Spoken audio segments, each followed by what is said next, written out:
राजेश, तुम्हें world wide web के बारे में तो पता ही होगा। बिल्कुल मैम। मैं तुम्हें इसके शुरुआत के बारे में बताती हूँ। वर्ल्ड वाइड वेब का विचार सबसे पहले स्विट्जरलैंड के एक शोधकर्ता टिम बर्नर्स ने 1990 में दिया था। टिम बर्नर्स-ली ने सूचना संचार को बढ़ावा देने के लिए एक नया रास्ता चुना। उन्होंने एक लिंक के जरिए एक कंप्यूटर के किसी डॉक्यूमेंट को अलग-अलग जगहों पर लगे हुए कंप्यूटर्स में खोलने की जिम्मेदारी ली। इसके लिए उन्होंने सॉफ्टवेयर बनाया जो आइडेंटिफाइंग सिस्टम URL या जिसे यूनिट रिसोर्सेज लोकेटर्स भी कहते हैं और एक इंटरफेस HTTP या हाइपर टेक्स्ट ट्रांसफर प्रोटोकॉल का इस्तेमाल करता था। बीतते वक्त के साथ जल्द ही ये बहुत लोकप्रिय हो गया। इसे वर्ल्ड वाइड वेब कहा गया। शॉर्ट में इसे WWW कहते हैं। WWW कमर्शियल ऑर्गेनाइजेशंस को दुनिया भर में ग्राहकों तक पहुंचने का रास्ता देता है। सभी कमर्शियल ऑर्गेनाइजेशंस, खासकर एंटरटेनमेंट इंडस्ट्री को इससे बहुत फायदा हुआ। राजेश, अब तो तुम बता सकते हो कि हम इंटरनेट पर कितने निर्भर हो गए हैं? बिल्कुल नंदिता मैम। इंटरनेट और WWW के बिना हमारा कोई काम पूरा नहीं हो सकता। इसीलिए हमारे लिए ये बहुत जरूरी है कि हम इंटरनेट को लेकर अलर्ट रहें और किसी को भी अपने प्राइवेट कंप्यूटर और संचार में न घुसने दें। सही कह रही हैं मैम। तो आप इंटरनेट के बारे में और कुछ बता सकती हैं? दरअसल राजेश, इंटरनेट की यात्रा यहीं खत्म नहीं होती।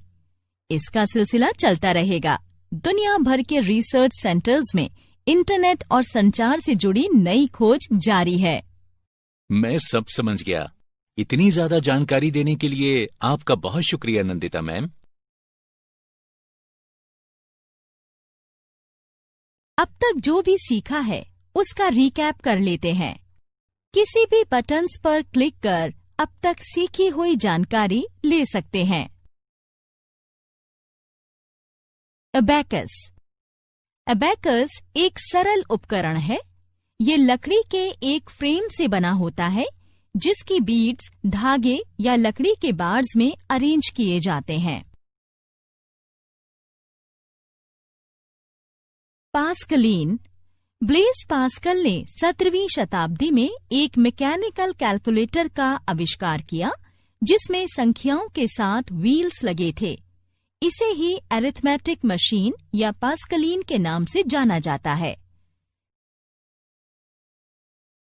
चार्ल्स बेबेज इंग्लैंड के एक गणितज्ञ थे जिन्होंने पहली बार ये कहा था कि गणितीय गणनाएं एक ऑटोमेटिक मशीन के जरिए भी की जा सकती हैं। उन्होंने बताया कि गणनाओं को आसान ऑपरेशंस में बदला जा सकता है। इसीलिए चार्ल्स बेबेज को कंप्यूटर का पिता माना जाता है। एनियाक। अमेरिका में बना एनियाक या electronic numerical integrator and computer US में डेवलप पहला इलेक्ट्रॉनिक प्रोग्रामेबल कंप्यूटर था। ENIAC कोलोसस से ज्यादा तेज और उपयोगी था।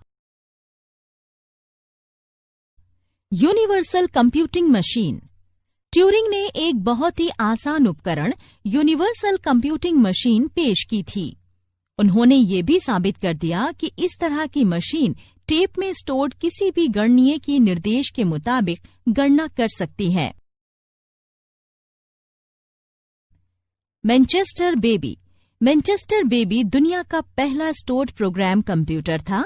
इसे विक्टोरिया यूनिवर्सिटी ऑफ मैनचेस्टर के Frederick C. Williams, Tom Kilburn और जियोफ टूटिल ने मिलकर बनाया था।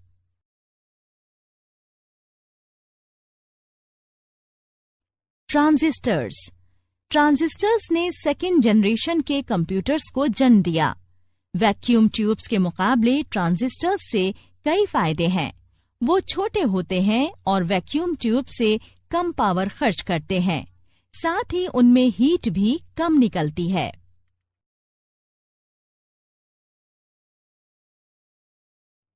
Integrated circuit IC. Integrated circuit का विचार सबसे पहले 1952 में मिनिस्ट्री ऑफ डिफेंस के रॉयल रडार एस्टैब्लिशमेंट में काम करने वाले एक रडार साइंटिस्ट जियोफ्री W.A. डमर ने किया था। इसने ट्रांजिस्टर की जगह ले ली।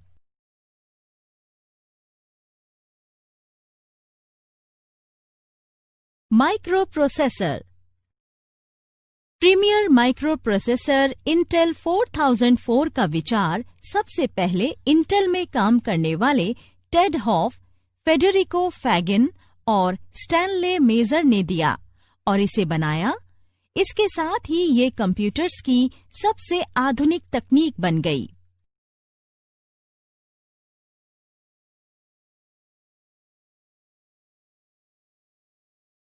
ARPANET अमेरिका की एक defence advanced research projects agency, जिसे APRA भी कहते हैं, उसने ये फैसला किया कि अलग अलग जगहों के अनुसंधान संस्थान में बैठे लोगों के साथ कंप्यूटर साझा किया जाएगा। इसी पर चलकर आगे डेटा लिंक्स शेयर करने के लिए एक नेटवर्क बना, जिसे हम ARPANET कहते हैं।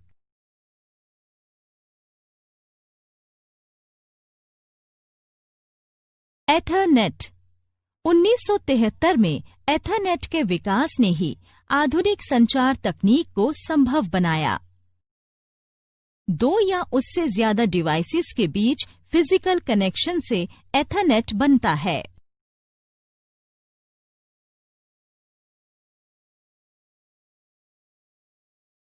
ईमेल। इंटरनेट बनने के बाद एक नेटवर्क बनाया गया। ये नेटवर्क इंटरनेट कनेक्शन से जुड़े सभी कंप्यूटर्स को आपस में जोड़ता था। इसी नेटवर्क को ईमेल कहा जाता है।